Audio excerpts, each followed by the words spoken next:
ये 12 कुन 32 तर ऐं होॾा वरी प्यार वारे जहान में उते चयईं त 9 नीर 10 ॾामणियूं छो भिटाई साहिबु कॾहिं इन बदन खे नफ़्स खे कुतो सॼो आहे, कॾहिं उठ सॼो आहे, ईअं हुन हवाला ॾिना आहिनि, कॾहिं रोज़ सॼो आहे। हाणे हिते चए थो 9 नीर 10 ॾामणियूं 15 पैंद प्यास, पर जॾहिं सजण यादि कयासि त छिड़क छिनाई हिकिड़ी। भैया इहे 12 कुन 32 तर 9 15 10 साईं मथे हथ कर धागे जो हथ कटा के बाबा लत्ती विजाने अमी जानो पार के काब खबर काट दो अब पीछे बेटी साईं थे बाया साईं वाह जो साईं के तो काबू कयो अला मु साईं के काबू कयो कोने साईं डाहो मानू है अब ही दारू और साईं बोले लो उन हकीकत बुधाई इन्हन रंगन के बिटा छाप जाने तो हाने बाकी मानू हवाला दीन था दहन के 15 के 9 के खानवादा इमाम ये जमदार ये अंदरूनी मतलब है पर जाहिर में पिटाई साहब सोनी में तो ये तवे जमाबत में भी तवे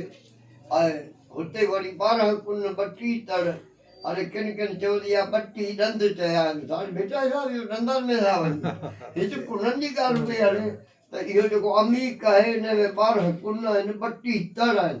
हर तर ते रुकावट आहे पर इश्क जिनी जो साग सकीन बुॾियूं कॾहिं माना इहे के वाक़ियाती बैत आहिनि अंदरूनी मतिलब इहा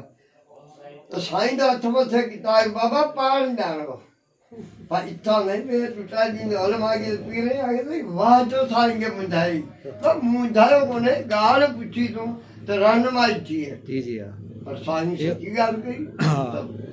इहो त मैदा ख़्याल वेंदे साईं वाले वेंदा उॾे शाहपुर चाकर जेके रूहानियत ते सबक़ ॾींदा आहिनि न साईं वाले मगर इहो केॾी महिल मां पुछंदा त इन विच के 32 या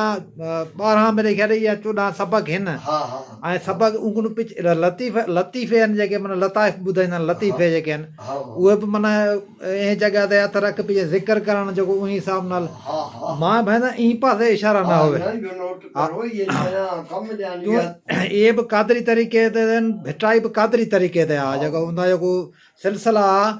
ये के 4 सिलसिले हलंदा आहिनि सहरवर्दी नक्शबंद सहरवर्दी हा 4 ई सही आहिनि पर इहे हिन रूहानियत ते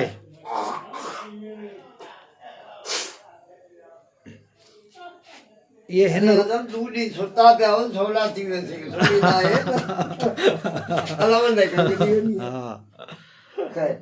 ना ये जी जी क्यों लोग आलू कोई छोड़ी पे लग गई आप खपदे मफहूम जी जी मतलब